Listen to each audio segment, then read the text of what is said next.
वो बोल रहा है साले को मार दो, तो वो एक आदमी पीछे था, वो गोली हमें मार दिया। मेरा भाई वहीं पे गिर गया, बाइक नीचे गिर गया, उसको उठाने लगे तो भाग गया वो लोग। यहाँ फोटो खिंचवाने के लिए नेता लोग तो बिहार सरकार के मौजूद थे यहाँ कल, लेकिन ये भी नहीं कहे यहाँ कोई शासन से प्रशासन से पूछे। भाई मेरा वहीं पे गिर गया, बाइक उसके ऊपर गिर गया, उसको संभाल रहे थे हम लोग, चिल्ला रहे थे गोली मार दे गोली मार दे। मेरे माई भी वहीं पे चिल्ला रहा था, तने वो भागने लगा। हर रोड में कोई ना कोई मर्डर हो रहा है, छीन झपटी हो रहा है, गाड़ी छीना जा रहा है, लोग को मार दिया जा रहा है। यहाँ तक एक सैनिक के भी सुविधा नहीं मिल रहा है। अपराधी दिन रात खुलेआम घूम रहे हैं। जब सेना के जवान का हत्या हो सकता है तो आम आदमी का सुरक्षा कैसे हो सकता है, आप ही बताइए। कल परसों भी एक वहाँ आदापुर में मर्डर हुआ, फिर यहाँ देख रहे हैं चिरैया में हुआ। तो क्या कारण है? ये तो जो प्रशासन में व्यक्ति है उनको जवाब देना होगा। नमस्कार, एक्सपर्ट न्यूज़ देख रहे हैं आप और मैं हूं रणधीर कुमार। एक जवान जब सीमा पे तैनात होता है तो हम रात में सुकून से अपने घर में सो पाते हैं, लेकिन वही जवान जब अपने घर आए, छुट्टी पे आए और उस जवान को हमारे समाज में छुपे हुए चंद अपराधी, चंद भेड़िए अगर उसे गोली मारकर मौत के घाट उतार दे तो इससे दर्दनाक कहानी और क्या होगी। ऐसा ही हुआ है। चिरैया थाना क्षेत्र का ये बगहा गाँव है, जहाँ के एक जवान धर्मेंद्र कुमार जो अपनी माँ की इलाज कराकर घर लौट रहे थे, उनको अज्ञात अपराधियों ने ललबेगिया के पास में नया टोला है वहाँ पे गोली मार दी और उनकी मौत हो गई थी। उनकी मौत हो गई। घटना के बाद परिजन काफ़ी दुखी थे, रास्ते में मदद के लिए गुहार लगाए और काफ़ी मशक्क़त के बाद जब तक अस्पताल पहुँचाया तब तक उनकी मौत हो गई। एसएसबी के जवान धर्मेंद्र थे, उनके भाई हैं और जो उस वक्त घटना के वक्त वहाँ पे मौजूद थे, साथ में थे माँ, भाई और धर्मेंद्र। ये तीनों लोग एक बाइक से आ रहे थे जिस समय ये घटना हुई। आप घटना जब हुई उस समय आप साथ में थे भाई के? हाँ, पीछे बैठे थे हम। क्या हुआ था, किस तरह से घटना हुआ? हम लोग उधर से 3 आदमी आ रहे थे, वो हाथ दिया, बाइक चलो कर दिया। भाई मेरे तब तक चाबी निकाल लिया, तब तक मेरा भाई उसका हाथ पकड़ लिया। ताले वो बोल रहा है साले को मार दो, तो वो एक आदमी पीछे था, वो गोली हमें मार दिया। मेरा भाई वहीं पे गिर गया, बाइक नीचे गिर गया, उसको उठाने लगे तो भाग गया वो लोग। उसके बाद क्या हुआ? भाई मेरा वहीं पे गिर गया, बाइक उसके ऊपर गिर गया, उसको संभाल रहे थे हम लोग, चिल्ला रहे थे गोली मार दे गोली मार दे। मेरे माई भी वहीं पे चिल्ला रहा था, तने वो भागने लगा। तो एक गाड़ी आया पब्लिक है, वो भी नहीं रुका। फिर एक गाड़ी आया, पुलिस आया तो रोक के तो हम लोग हॉस्पिटल ले गए, तब तक खत्म हो गया था, मर गया था रास्ते। तो आप देख सकते हैं भावुक हो जा रहे हैं। घटना के दिन चश्मदीद थे, वहाँ पे मौजूद थे, काफ़ी भावुक हो जा रहे हैं। ये जाहिर सी बात है कि एक घर, किसी भी घर का एक कमाऊ बेटा अगर चला जाए तो परिवार पे क्या बीतती। लेकिन नहीं, यहाँ फोटो खिंचवाने के लिए नेता लोग तो बिहार सरकार के मौजूद थे यहाँ कल, लेकिन ये भी नहीं कहे यहाँ कोई शासन से प्रशासन से पूछे। आप कौन आए हुए थे? नहीं, वही अब नाम तो हमको याद नहीं है। आपके कोई डॉक्टर साहब हैं, वो आए थे, फोटो खिंचवा कर गए। ये नहीं पूछे जाए प्रशासन से आप क्यों नहीं गए उनके दरवाजे पर, पहले से निरीक्षण क्यों नहीं किए, ये सब कुछ नहीं पूछे। बस आए, फोटो खिंचवाए, ये अपना गए। यहाँ उसके लिए कार्रवाई हो, क्या कार्रवाई होगा इसका कोई आज तक मुआवजा ऐसी नहीं है। आज भी हम लोग गए थाना पर, पूछे हैं क्या ट्रीटमेंट दिया था, नहीं बताने वाली बात नहीं है। कौन सी बताने वाली बात नहीं है, ये हम लोग जानना चाहते हैं। ये बात बताया जाए पहले। हम लोग एसपी साहब डीएफ से हम लोग दे मुआवजा ऐसी में, जब हमको कौन सी मुआवजा में ऐसी दिया है, बयान दिया है जो किस कारण से मारा गया है, वो हमको बताया जाए। हम लोग गाँव वाले लोग को हम लोग संतुष्टि उत्तम ना होगा, जो या तो चोरी का नियत या कोई मरवाया है उसका नहीं, उसके बारे में बताया जाए। हम लोग जानेंगे तो ना बताएंगे जो हाँ भाई क्या गलती किया था कि उन्होंने भेजा था पुलिस वाले, चाहे पुलिस वाले मिली जुली से हुआ है। हम लोग जानना चाहते हैं इसके लिए। मृतक जवान धर्मेंद्र के पिताजी है। तो क्या मांग है आपकी सरकार से? सरकार से मांग कथी हो को हमारे कुछ सुना, जब बेटा जवान के पिता है, काफ़ी भावुक है। जाहिर सी बात है, किसी के घर का चिराग अगर इस तरह चला जाता है तो किस तरह होती है, परिवार पे क्या असर पड़ता है, नॉर्मल सी बात है, जान सकते हैं। अभी धर्मेंद्र जी को गोली मार दिया गया, पहचानते थे उनको आप? जी। किस तरह के व्यक्ति थे वो? बहुत अच्छे थे और बहुत स्वभाव का अच्छे बच्चा थे।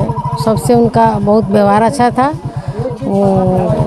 कोई प्रकार के उनके में मतलब थी ना अहमियत नहीं था। नौकरी करता था तो भी बहुत स्वभाव का अच्छा था, सबसे मिला जुला बच्चा था, बहुत अच्छा बच्चा था। माँ की इलाज करा कर आ रहा था उसको। स्वभाव के काफ़ी अच्छे थे, मिलनसार थे, ऐसा बता रहे हैं यहाँ के लोग। क्या हुआ था, क्या जान रहे हैं इस मामले में? ये तो प्रशासनिक माने व्यवस्था बहुत बिहार का दयनीय है। इसके चलते प्रतिदिन घटना घट रही है। हर रोड में कोई ना कोई मर्डर हो रहा है, छीन झपटी हो रहा है, गाड़ी छीना जा रहा है, लोग को मार दिया जा रहा है। यहाँ तक एक सैनिक के भी सुविधा नहीं मिल रहा है। प्रशासन तो यही कर रही है। जाहिर सी बात है, कोई किसी की भी इस तरह की घटना होती है तो वहाँ पे प्रशासनिक लोग, नेता लोग आते हैं। कौन कौन आए हैं और क्या आश्वासन मिला है अभी तक? अभी तो बस वहीं यहाँ के विधायक जो मंत्री हैं वो आए, वो वहीं आश्वासन दे कि हम यदि सांत्वना दे रहे हैं कि जो होगा वो करेंगे, बस यहीं कहकर चले गए, दूसरा कुछ नहीं यहाँ का। इस तरह की घटनाएं आए दिन हो जा रही है, किस रूप में देख रहे हैं इसको आप? ये बहुत निंदनीय घटना है। जो देश की सेवा करने वाला आदमी के साथ ऐसा घटना घट जाएगा तो आम आदमी कैसे रह सकता है, ये सोचने की बात है। सबसे सेंटर 2 जगह, उसी जगह चिरैया थाना में 2 गो सैनिक 6 महीने में मर गया, इसी तरह की घटना से? इसी तरह घटना। इससे पहले एक एयरफोर्स के जवान को जी गोली मारी गई थी। जी, घोड़ासौन का थे, उनको भी उसी तरह गोली मारी गई थी जो अभी घटना घटी है। यह काफ़ी दुखद घटना है और हम मृतक के परिजनों के प्रति गहरी संवेदना व्यक्त करते हैं और इस घटना का जितना निंदा किया जाए उतना कम होगा। बिहार सरकार सिर्फ अपने मंत्री को बचाने में लगा हुआ है। उसके मंत्री के बच्चा को, बच्ची को, पोता को, पोती को, नाती को, नतनी को सुरक्षा कैसे हो, इस फेरा में लगा हुआ है। अपराधी दिन रात खुलेआम घूम रहे हैं। जब सेना के जवान का हत्या हो सकता है तो आम आदमी का सुरक्षा कैसे हो सकता है, आप ही बताइए। इस सरकार को 1 मिनट सत्ता में रहने का हक नहीं है। जौन आदमी जेल से छूट के आएगा और सत्ता में उसकी भागीदारी हो जाएगी, उससे क्या उम्मीद कर सकते हैं आप? बिहार में अपराधी बेलगाम हो गए हैं और रोज़ हत्या हो रहा है। कहियो संग्रामपुर हो रहा है, कहियो राजीव यादव का अथी चकिया में हो गया, इनका हो गया चिरैया में अथी का धर्मेंद्र जी का। उसके बाद में हमारे आदापुर में एगो बच्चा पासवान पंचायत समिति है, वहाँ हो गया। एगो लड़का हमारे यहाँ छौड़ादानों में है, अथी में इतना बड़ा था महुआवा गांव में, उसका हो गया। तो आम जनता कैसे सुरक्षित रहेगा, यह कहना मुश्किल है। जन सुराज के नेता हैं डॉक्टर मंजर नसीम आज आए हुए हैं पीड़ित परिजनों से मुलाकात करने। नीतीश कुमार कहते हैं कि सुशासन की सरकार है और आए दिन इस तरह की घटनाएं हो रही है, इसको आप किस रूप में देख रहे हैं? देखिए, ये तो अब आप लोग रोज़ देख रहे हैं कि मर्डर का सिलसिला थम नहीं रहा है। कल परसों भी एक वहाँ आदापुर में मर्डर हुआ, फिर यहाँ देख रहे हैं चिरैया में हुआ। तो क्या कारण है? ये तो जो प्रशासन में व्यक्ति हैं उनको जवाब देना होगा। जनता कितनी असहाय और खौफ में है अभी, ये इनसे बात करके अभी आप लोग महसूस कर रहे होंगे। अभी तक प्रशासन की तरफ से यहाँ पे कोई भी इनकी सुध लेने, इनसे बात करने नहीं आया। क्या कारण है कि एक व्यक्ति जो फ़ौज में था, काम कर रहा था, रात को अपने माँ भाई को लेके आ रहा है, उसको स्टेट हाईवे पे उसका सब क्रिमिनल्स ने उसको गोली मार दी और अभी तक इसका तफ्तीश करके ये नहीं पता चल पाया है कि क्यों गोली मारी उन लोगों ने, क्या दिक्कत था इससे। ये एक तरह से प्रशासनिक फेल्योर है, प्रशासनिक ये विफलता है और सरकार के लेवल पे ये एक तरह का मतलब लॉ एंड ऑर्डर का गंभीर प्रॉब्लम है।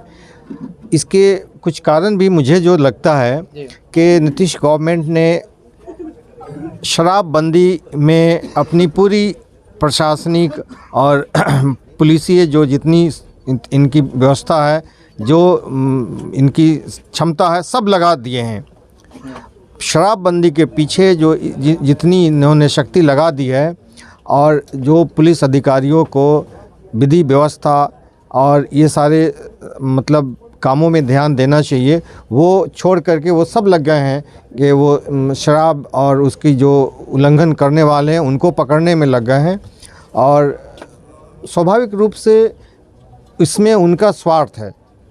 ये तो अब आप लोग सब जानते हैं कि शराबबंदी करके होम डिलीवरी चालू कर दिया इन लोगों ने, हाँ, जिससे प्रत्यक्ष और परोक्ष रूप से हमारे प्रदेश का बहुत बड़ा रेवेन्यू का लॉस हो रहा है, जिसकी वजह से बहुत सारे ऐसे विकास के काम नहीं हो पा रहे हैं। और जो प्रशासनिक व्यवस्था है, जो सिस्टम है पुलिस का, ये बिल्कुल नियम कानून छोड़ करके ये लग गए हैं उसी शराबबंदी के पीछे। तो इसका ही ये परिणाम है कि हर दिन कहीं ना कहीं ये हत्या होती जा रही है लोगों की, निर्दोष लोगों की, बेकसूर लोगों की। कल वाली घटना तो दिल दहलाने वाली है। ये एक एसएसबी का सिपाही था जो अभी रक्षाबंधन के छुट्टी में आकर के अपने माँ का इलाज करा के आ रहा था। उसकी मौत के जो ज़िम्मेदार हैं उनसे अभी तक ये नहीं पता लगाया जा गया कि क्या बात है कि उन लोगों ने एक बेकसूर का जान ले लिया। तो ये प्रशासनिक असफलता है, इनकी फेल्योर है और पब्लिक सब देख रही है। ये सही समय पर पब्लिक इनको बताएगी कि ये जो पब्लिक की देखभाल, इनका व्यवस्था बनाए रखने के लिए चुना गया था सरकार, ये लोग बिल्कुल अभी असंवेदनशील हो गए हैं। इनको कोई मतलब नहीं है कि समाज में कौन आदमी किस हाल में है, किस परिस्थिति में है, कौन मर रहा है, कैसे, इनको कोई मतलब नहीं रह गया इन बातों से। सर, एक घर में एक बेटा होता है, उसको पाल पोस के पिता माँ बाप जवान करते हैं, इतना पढ़ाने लिखाने के बाद एक नौकरी मिलती है। नौकरी की कितनी किल्लत है, बावजूद इसके चंद अपराधी जो हमारे समाज में छुपे हुए जो अपराधी हैं वो इतनी आसानी से उसे मौत की घाट उतार देते हैं। और तमाम जो जनप्रतिनिधि या नेता लोग आते हैं और संतावना देते हैं और चले जाते हैं। इसको आप किस रूप में देखते हैं? देखिए, सरकार का क्या काम है, हम किस लिए सरकार चुनते हैं? अपनी हिफाजत के लिए, सामाजिक सुरक्षा के लिए, अमन सुकून बनाए रखने के लिए, मुजरिमों और जो उस तरह के क्रिमिनल्स हैं उन पर अंकुश लगाने के लिए। तो ये तो नहीं हो रहा है। वो तो बेखौफ घूम रहे हैं, दिन में मर्डर कर दे रहे हैं। वो आदापुर में दिन में मर्डर हुआ, ये धर्मेंद्र जो फौजी था इसका रात में मर्डर हुआ। तो ये बिल्कुल एक तरह से जितने भी क्रिमिनल्स हैं ये एकदम बेखौफ हो गए हैं, इनको किसी चीज़ का डर नहीं है। और स्वाभाविक है कि इसमें सरकार की विफलता है और हम लोग इसको बहुत गंभीर रूप से ले रहे हैं। हम लोग चाहेंगे कि इसका त्वरित तरीके से इसका स्पीडी ट्रायल किया जाए और उन लोगों जो भी उसमें साजिश में मुलविस होंगे, जिस तरह की बात हो, उसका तुरंत पब्लिक के सामने उसका रिज़ल्ट आए और लोगों के अंदर विश्वास बढ़ाया जाए पुलिस को लेकर। सर, जो अपराधी होते हैं उनको अपराध की वारदात को अंजाम देते हैं, उसके बाद पुलिस पकड़ती है, जेल भेज देती है और कुछ दिन बाद में उनको बेल पे चले जाते हैं और फिर से उसी तरह की हरकतें करते हैं। कितनी बदलाव की ज़रूरत है कानून में? देखिए, कानून के जो अभी मंत्री हैं उनको खुद ही नहीं ज्ञान होगा कि ये कानून का क्या तरीका है, कैसे काम करती है और क्या होना चाहिए विधि व्यवस्था। तो ये तो सरकारी स्तर पे बहुत ही गंभीर चुनौती है। अभी हम तो जहाँ तक समझते हैं कि जुडिशियल रिफॉर्म और पुलिस रिफॉर्म बेहद ज़रूरी है। आपने अभी कहा कि वो मर्डर होता है, क्रिमिनल्स जाते हैं जेल, फिर छूट जाते हैं जी। ये सारे अभी रिफॉर्म की ज़रूरत है, इस पर चर्चा होनी चाहिए और संगीन अपराध में न बेल होना चाहिए। ये सब मतलब ये बहुत ही संगीन अपराध है। एक बेकसूर की मौत, जान ले लेना, जिसके ऊपर पूरे परिवार का लोग आश्रित थे, उसकी जान इन लोगों ने क्रिमिनल्स ने जो उनकी हत्या की है, इन लोगों का तो कभी भी बेल नहीं होना चाहिए। तो ये जो जुडिशियल सिस्टम है इसमें रिफॉर्म की ज़रूरत है।